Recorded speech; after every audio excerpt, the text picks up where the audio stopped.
Hoy en La Eterna Búsqueda mi invitado es Antonio Ortuño. Antonio Ortuño es un escritor tapatío, metalero y dueño de un sentido del humor ácido que permea sus novelas, cuentos, ensayos y una que otra de sus columnas que publica en el periódico El País. Antonio vino al estudio de Esto No es Radio para hablar sobre qué se siente que adapten una de tus novelas al cine. Estamos hablando de la película Recursos Humanos, también de la música que odia y nos compartió su búsqueda, memorabilia ochentera de las Chivas Rayadas del Guadalajara. Averigua si le fuimos de utilidad en este episodio de La Eterna Búsqueda.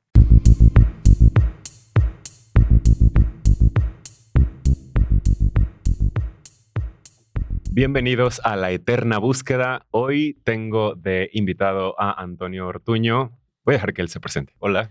¿Qué onda, Micro? ¿Cómo estás? Buenas tardes. Bueno, pues no sé, soy escritor de aquí de Guadalajara. Vivo aquí en Guadalajara y pues acá estoy en la búsqueda de la misma Guadalajara en Guadalajara. En La Eterna Búsqueda, con una gran playera, puedes decirle al público, los que no nos están viendo, tu playera. Sí, bueno, es una playera que está basada en una imagen de José Clemente Orozco, del muralista, que justo me la obsequió ayer Guillermo de la Mora, un amigo que es traductor y profesor.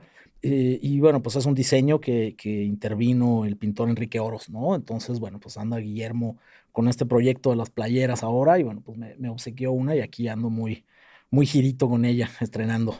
Combina chido con tus lentes oscuros, le da un pop Sí, ahí. sí, mis lentes oscuros, que como te comentaba, fuera del aire están graduados, entonces luego se me olvida y dejo en la mochila los titulares y acabo con lentes oscuros como si fuera José Feliciano.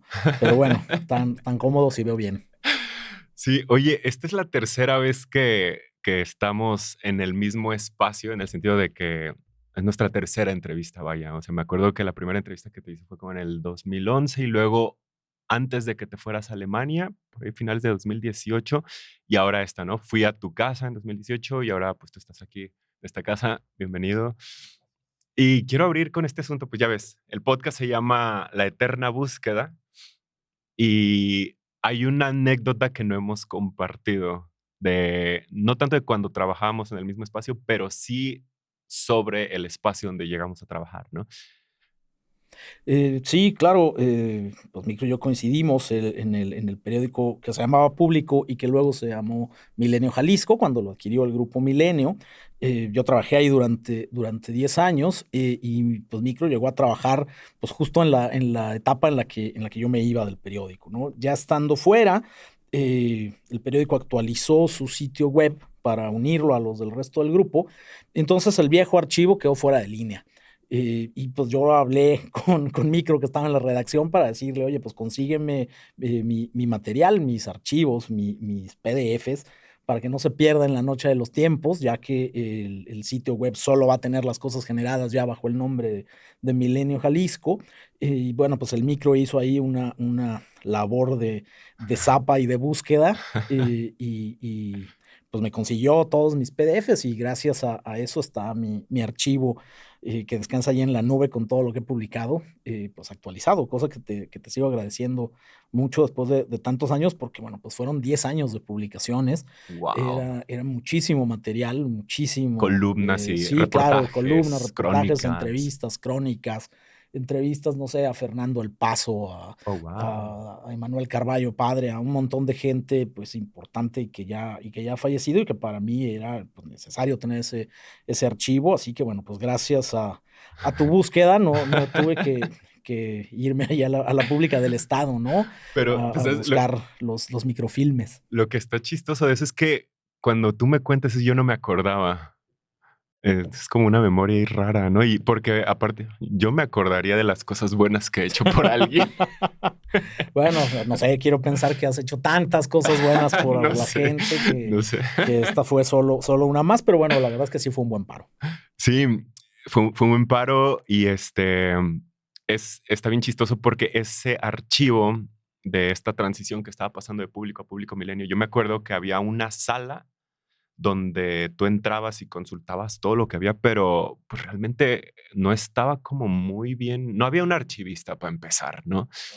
Y es como no puedes ser uno de los periódicos en ese entonces de los más grandes de Guadalajara y no tener ese cuidado, ¿no? Sí, yo creo que la filosofía del grupo en este caso es que, pues, su marca era lo fundamental y ellos la estaban colocando, al modificar el sitio web con el archivo que solamente, pues, tenía ya su marca como encabezado, pues, estaban como reforzando ese sentido como de pertenencia, ¿no? Porque Público había sido, en origen un periódico independiente. Claro. Pero es verdad lo que dices, la memoria, por ejemplo, de los medios, pues, es muy importante. A mí me fascina y cada cierto tiempo lo hago, pues ahí navegar en la hemeroteca del Informador, por ejemplo, Súper valiosa, que ¿no? abarca prácticamente un siglo, más de un siglo de memoria de la ciudad.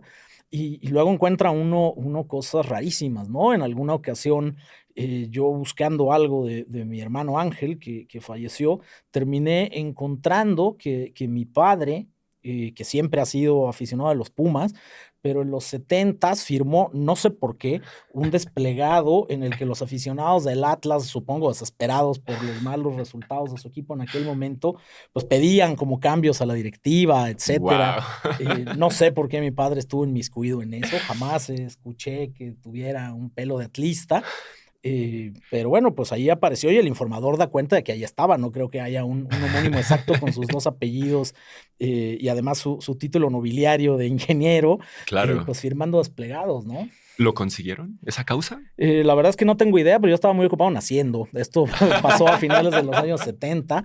No tenía la menor idea hasta que lo encontré en la hemeroteca del Informador. Ya. Sí, es una cosa bien interesante, ¿no? El archivo del Informador es único, creo, incluso a nivel nacional. Sí, sí, sí, claro, la labor de digitalización y además de ponerlo, pues, a disposición de la gente, creo que es una de las grandes, pues, minas ahí para buscar cosas sobre la ciudad y yo creo que la mayor parte de las personas que nos oigan, pues, no sería un mal ejercicio que busquen ahí a sus familiares a ver qué encuentran, ¿no?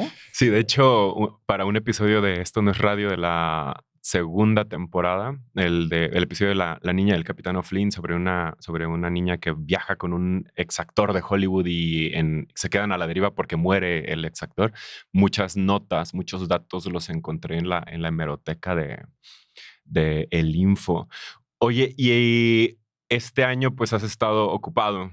Lo más reciente, quizás para cuando la gente escuche o vea este video podcast, es pues ya fueron los premios Ariel y la película basada en tu novela Recursos Humanos estuvo nominada a cuatro premios. ¿Cómo te fue? Bueno, no ganamos los premios, pero realmente para mí que no he pertenecido al mundo del cine, que vengo del mundo de la literatura, pues ya fue un espaldarazo y un honor muy grande el ser nominado, pues sin pertenecer, digamos que apenas estoy incursionando en el mundo del cine. Y bueno, pues el haber sido nominado con el primer guión que escribo, que pues participé en la adaptación de mi novela y estuvimos nominados a mejor guión adaptado, pues ya es un espaldarazo y me parece que una bienvenida bastante cálida del sector, pues para alguien que viene completamente fuera, y que en realidad, por ejemplo, en la entrega, con excepción de personajes que todo el mundo conocemos, como Guillermo Arriaga, y con la gente de mi propia película, pues yo solo conocía al que monito, ¿no?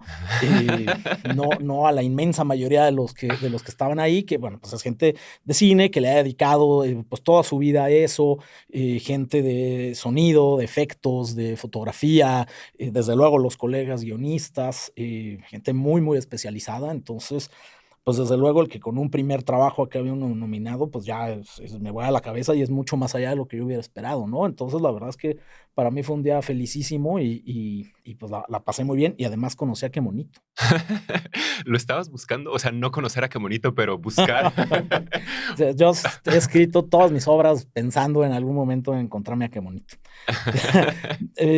No fue algo, pues uno yo creo que nunca puedes calcular, eh, que algo de lo que escribes, eh, qué es lo que vaya a suceder con eso, ¿no? No Ok. puedes calcular el resultado, no puedes calcular, lo más que uno puede llegar como autor es a que la obra, pues, quede lo más cercana posible a tu intención, a la satisfacción personal de esto es lo que quería hacer y lo conseguí.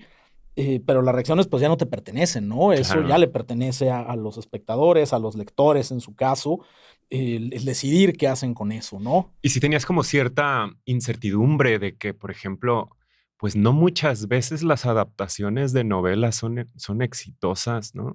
Claro, es cierto que, por ejemplo, el cine mexicano daba como bandazos. En los años 70, por ejemplo, se adaptaban muchas obras literarias o más obras literarias, y luego durante mucho tiempo fue algo escaso. Eran casos muy contados en el que se hacían como estas adaptaciones, y recientemente como que otra vez ha habido un contacto más cercano entre la narrativa, digamos, contemporánea, Ujú. que es muy distinto, por ejemplo, que un clasicazo como Pedro Páramo se adapte, pero bueno, pues es finalmente guardando todas las distancias, pero como adaptar el Quijote, ¿no? Como la adaptación que también se está haciendo de Cien años de soledad. Pues son clásicos incuestionables y entonces pues ya la obra ahí pues queda como en una especie de limbo y solo se va a hablar de la adaptación. Nadie va a juzgar a Pedro Páramo a partir de la película, ¿no? Claro. Mientras que con la literatura contemporánea, la verdad es que en muchos casos pues llegas a un público que es diferente. Que no conoce a lo mejor ni de referencia el libro, porque no son lectores, pero sí ven cine y se Mm. enfrentan a la historia de otra manera. Desde luego que hay muchas posturas y colegas y amigos que también han sido sujetos de adaptaciones, pues han preferido no involucrarse, ¿no? Ellos siguen en la escritura y bueno, pues dicen a mí que me paguen mis derechos y pues ya lo que hagan con la película es su asunto, que me parece muy respetable. Claro. En mi caso, yo tuve la fortuna de que Jesús Magaña, que fue el director y productor de Recursos Humanos, eh, siempre me abrió la puerta, siempre me estuvo consultando.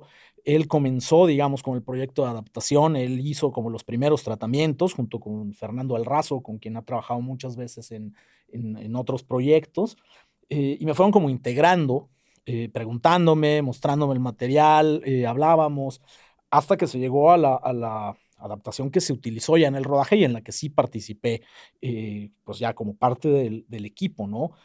A mí eso me interesó y creo que Jesús, conmigo, insisto, pues fue muy generoso. Hay muchos directores que pues pagan por la historia y ya la consideran suya y entonces hacen Y lo que vámonos. quieren, ¿no? Y desde luego pues tienen el derecho y así puede funcionar el cine. Pero en Saludos a mi Kubrick. caso, por ejemplo, ¿no? De manera muy ilustre, eh, desde luego el caso de Kubrick, que luego pues era odiado a veces por los autores de los libros en los que se basaba, ¿no? Le pasó Con Stephen King, muy famosamente con Stephen King, pero también con Anthony Burgess, el de La Naranja Mecánica. A Clockwork Orange, de La Naranja Mecánica, pues también había una diferencia muy grande entre lo que había querido Burgess y lo que sacó Kubrick. Eh, pero en este caso, la realidad es que Jesús me sumó al equipo y yo lo disfruté muchísimo, aprendí un montón.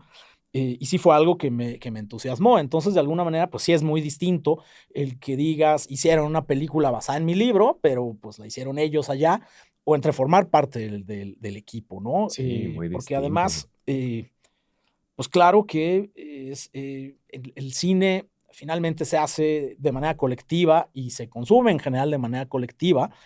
Vamos a las salas y están llenas de gente. Generalmente va uno al cine acompañado. La gente muy clavada pues puede ir al cine sola, pero en general pues vas con alguien, ¿no? Con la pareja, con los amigos, con los hijos, quienes los tienen. Mientras que la literatura pues la escribe uno solo para que alguien en soledad te lea. Se evoque las Claro, imágenes, la ¿no? literatura te individualiza siempre, ¿no? Y el cine, en su elaboración y en su visión, digamos, para no usar la palabra consumo, pero en su disfrute, pues es colectivo y es otro juego con otras reglas. Está bien chistoso ahorita que estabas hablando de todo esto, sobre todo en la parte de consumo, que creo que todavía el cine se ha salvado de que lo llamen contenido. Pues híjole, no creo que tarde mucho. Las series ya están perdidas, ¿no? El término de contenido, el problema es que justamente se le ve así como algo mecánico y que puede hacer cualquiera. Eh, Creador de contenido. claro, pero todo el mundo sabe que pues los contenidos, pues mete mano todo el mundo. Los contenidos son cadenas de producción, los contenidos son pues como la comida rápida. Ujú. eh, Viene medio empaquetada, alguien la pone en la freidora, pero ¿quién es el autor de todo eso? Uno sabe que pues la serie tiene un showrunner, pero además hay directores específicos, además hay un equipo de guionistas, del que generalmente hay una cabeza de guionistas, pero además hay productores, pero además hay un productor ejecutivo, y además están los actores que son creadores en sí mismos. Entonces todo el mundo mete la cuchara en algo así. De repente de esa sopa en la que meten las manos todo el mundo se consiguen obras de arte. Ahí está The Wire, no sé, ahí están Los Soprano, tantas series que han sido como importantes, digamos, para lo que llegó a ser llamada Edad de Oro de la televisión. Uf, la Golden Eh, Age.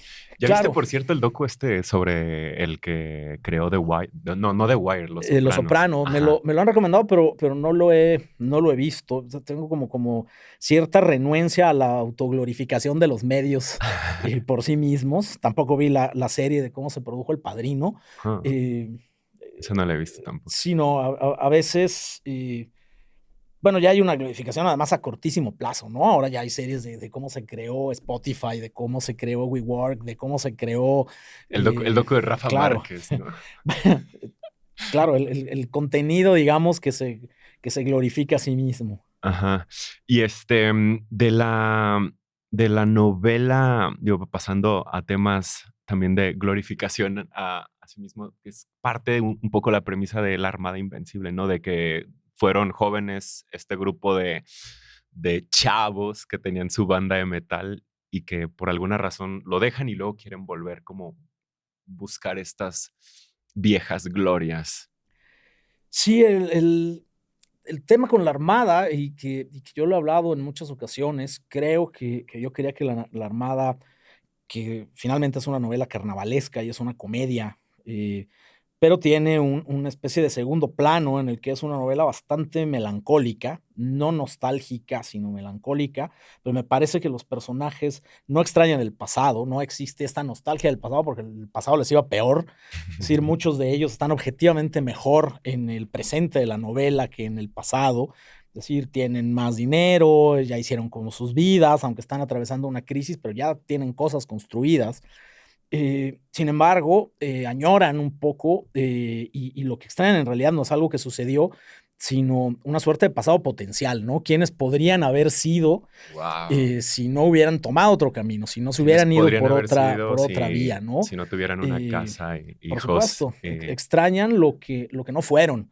Me parece que de ahí viene esta sentimiento como melancólico de el el intento de recuperar ese pasado potencial, ¿no? La búsqueda de ese pasado La potencial. búsqueda del pasado potencial, porque se extrañan no a quienes eran, sino a quienes creían que podían haber sido en el pasado, que es distinto, ¿no? Digo, afortunadamente es una novela que quizá más que ninguna de las otras, se ha vinculado mucho con los lectores, ¿no? Hay un montón de gente que me ha escrito, que me sigue escribiendo porque leen La Armada y porque se sienten vinculados de alguna manera con los personajes o con la historia. Desde luego, en primera instancia, pues mucha gente que son metaleros o rockeros o músicos, Claro. pero también pues, gente que ya están en sus 40, como yo, en sus 50, e incluso pues jóvenes, ¿no? O gente que para mí es muy joven, al final de sus años 20 o en sus 30, bueno, quien tuviera 20 años menos, pero ya hay un camino recorrido, ¿no? Ujú. Y siempre queda como esa suerte de duda de qué podría haber sido, y también, pues, de como Y resabio de claro, melancolía de qué pasó con esas cosas que tenía entonces, ¿no? ¿Dónde quedó mi ajá, guitarra? ¿Dónde quedó mi patineta? ¿Dónde claro. quedaron mis ¿Dónde videojuegos? quedó mi melena? ¿Dónde quedó mi melena, por ejemplo? Bueno, yo nunca tuve porque a mí se me empezó a caer el pelo prácticamente que estaba en la prepa hoy rapado, cosa que además es molestísima porque se me quema la cabeza con el sol y si no ando usando gorritas al rato ando como leproso descascarándome.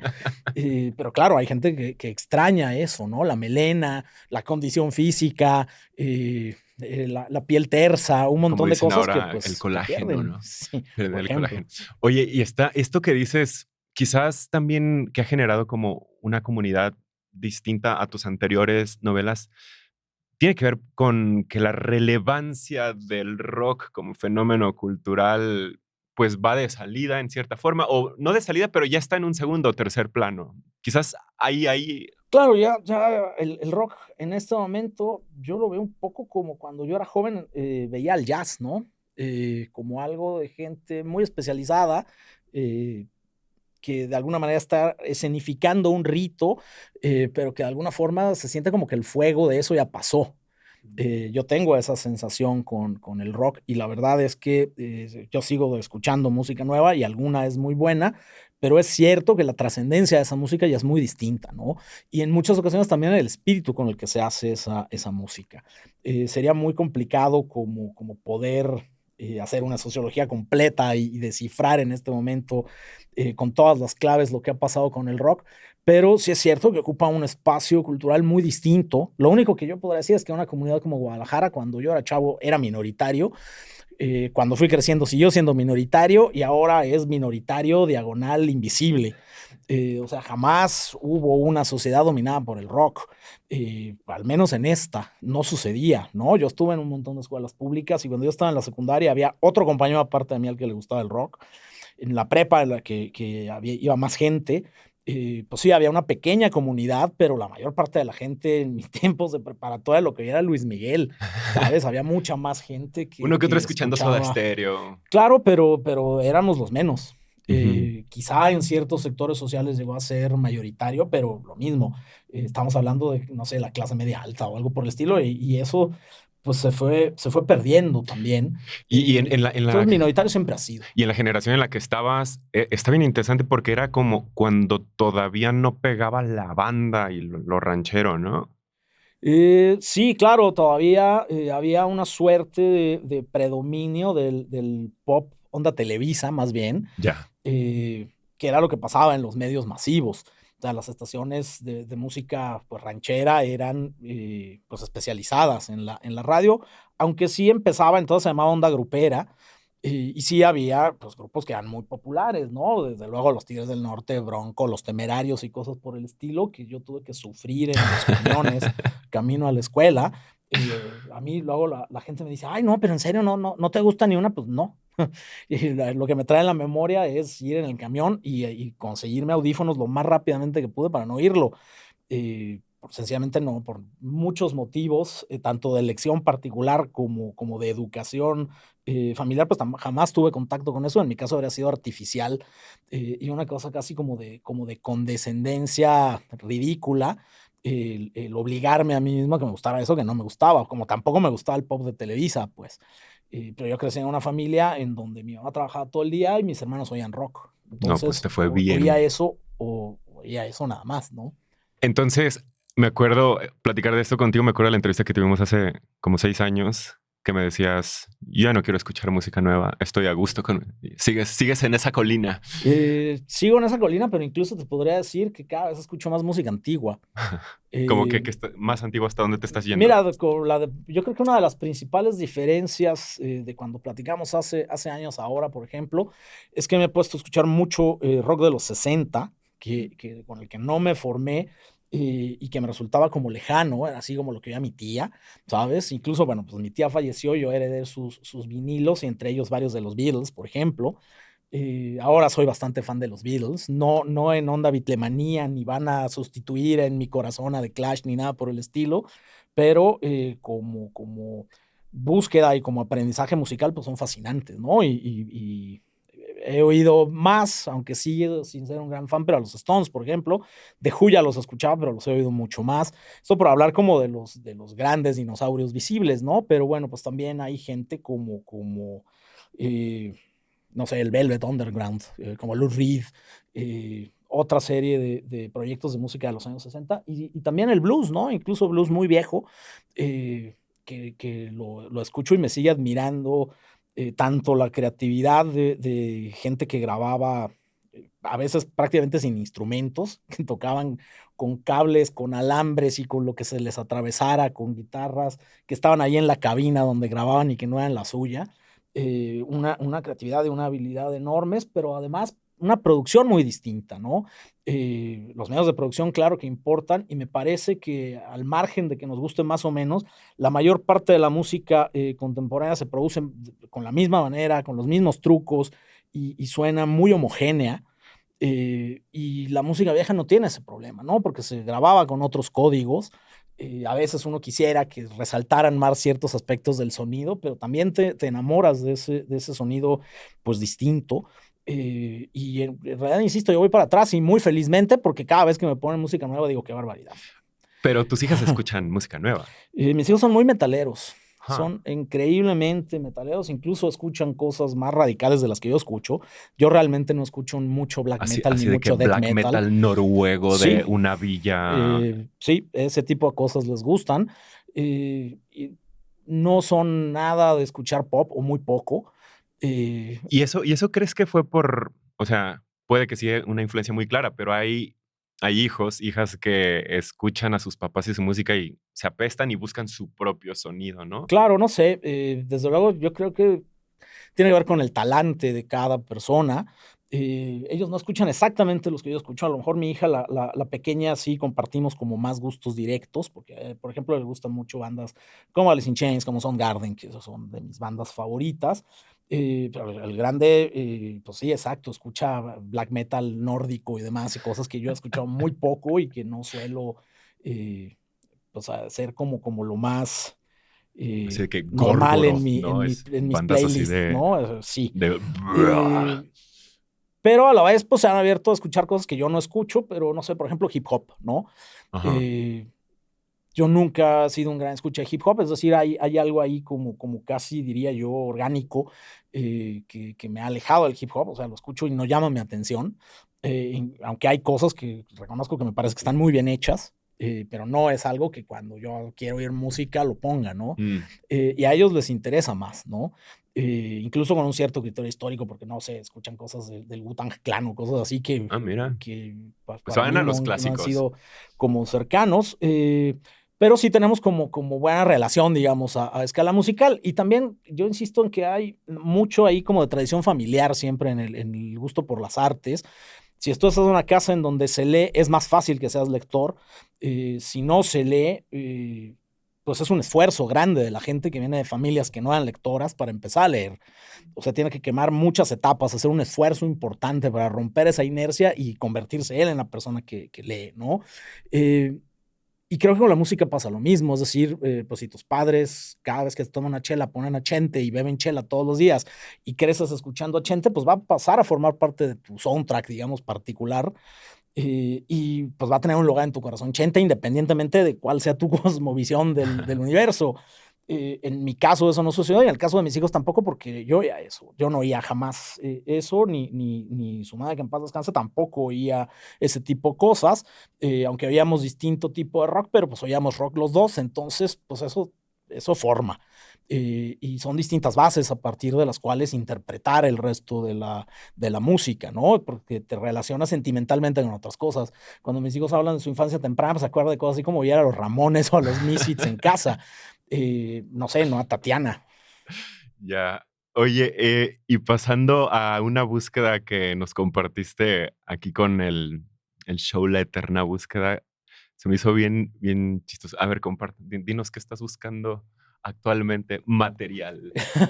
Eh, yo he decidido como tratar de ver si es posible como recuperar cierto, ¿cómo llamarlo? Mercadería, merchandising, de las viejas Chivas, de las Chivas de los años 80. Cuando yo era niño era muy aficionado al fútbol, luego se me quitó. Y ahora en general me aburre ver partidos de fútbol, pero yo era muy apasionado cuando era pequeño, en los años 80, digamos, por los tiempos del Mundial, del 86 y demás, que era yo bastante pequeño. Yo llegué a tener un par de playeras de Chivas, tenía un montón de revistas, pósters.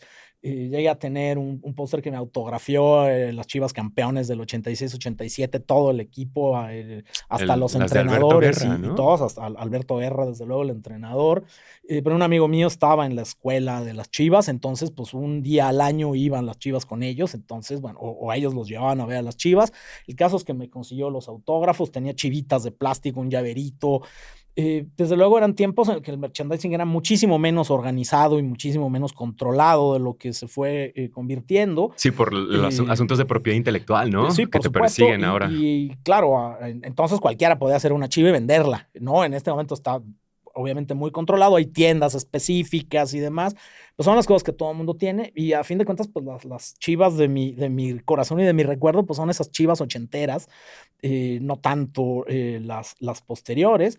Y hay muy poco, ¿no? De repente encuentras alguna cosa en Mercado Libre, pero que es casi basura.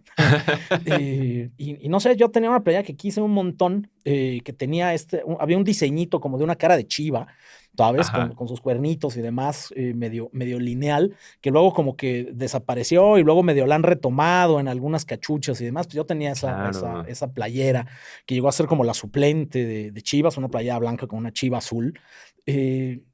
Y no sé, el escudo era distinto, todavía era Club Deportivo Guadalajara, no Chivas Sí, S.A. sí, todavía no era SA.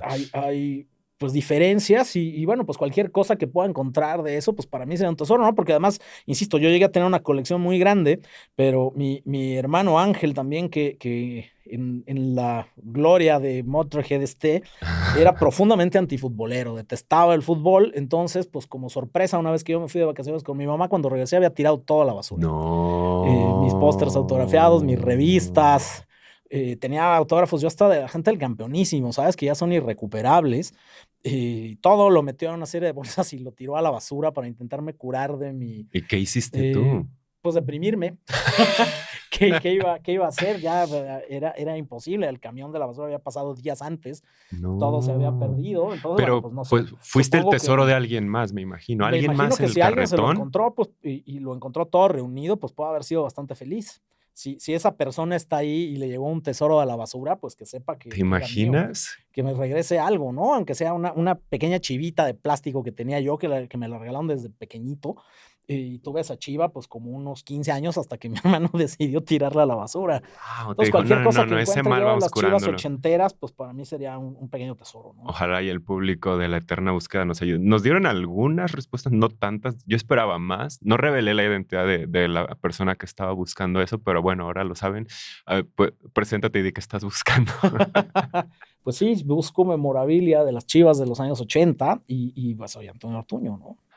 Dice Mayra Quiñones, debe haber grupos de Facebook de eso. ¿Has intentado por ahí? Sí, me he asomado y también hay gente en Mercado Libre que pues vende Ajá. cosas y he como encontrado un par de cosas, pero bueno, pues que está en un estado verdaderamente lamentable. Ajá. eh, bueno, no sé, como que comprar en 1,000 pesos una revista amarillenta y deshojada, pues tampoco es mi ideal, ¿no? Y otra, anónimo, paseo por el baratillo y grupos de venta y trueque. Sabes que he ido un montón de veces al Baratillo a lo largo de mi vida. Ahora ya está casi completamente copado por el tianguis, digamos que se fue como adosando y apoderando del Baratillo. Tengo un récord en el Baratillo, es que nunca he encontrado nada en el Baratillo de lo que he buscado ni que me interese. ¿Qué has buscado? Me he ido en blanco en el Baratillo, he buscado música, he buscado todo tipo de cosas. Alguna vez una como chamarra vieja, o sea, no tienes idea de la cantidad de cosas que he buscado en el Baratillo y nunca O he sea, toda encontrado esa mística que le nada. dan al baratillo de que ahí encuentras No, lo que no, sea, no. a ti te ha Incluso he ido dejado con abajo. expertos del Baratillo, que desde aquí mando un saludo a Horst Salazar, el pintor e ilustrador que me ha llevado un par de veces al Baratillo, y él es un experto. Y pues hemos terminado en los jugos o desayunando desalentados porque no encontramos nada de lo que buscamos. Horst sí ha encontrado cosas a lo largo del tiempo, pero yo he tenido mala suerte y nunca encontré nada en el Baratillo. Antonio, ya estamos a punto de terminar este episodio, el de la eterna búsqueda. ¿Qué más quieres compartir? ¿Cómo quisiera cerrar esta entrevista? Eh, pues nada, decirle a la gente que cuiden sus cosas, que cuiden la memoria. Hay muchas maneras de cuidar la memoria. Yo he tenido muchos problemas al respecto a lo largo del tiempo, desde tener que recurrir a ti para recuperar mis archivos de un periódico, hasta pérdidas, por ejemplo, de discos duros, que luego fue un drama el sacar de ahí cosas que tenía archivadas, ¿sabes? Las fotos familiares, hasta tener que recuperar, ¿sabes? Cosas de teléfonos con programas específicos porque el teléfono colapsa. Eh, Ahora tengo un archivo en la nube, que está bastante organizado y que sigo ahí cada cierto tiempo trabajando, dedico un día así como al mes o cada 2 meses a poner en orden el archivo. para tratarme de asegurar de que las cosas que quiero y que necesito estén ahí, ¿no? Al menos mientras yo esté vivo, a lo mejor un día me muero y alguien le da delete y se acabó, pero entre tanto vale la pena tener los archivos personales en orden y pues no extrañar las cosas que se van perdiendo por el camino, ¿no? Muy bien, pues nos quedamos con estas últimas palabras, no extrañar las cosas que se nos van quedando en el camino. Antonio Ortuño, muchas gracias. Gracias por venir aquí a Esto No es Radio, en la eterna búsqueda. Muchas gracias a ti. Nos despedimos y ya supongo que ya van a estar los efectos, cortina de salida, etcétera, etcétera.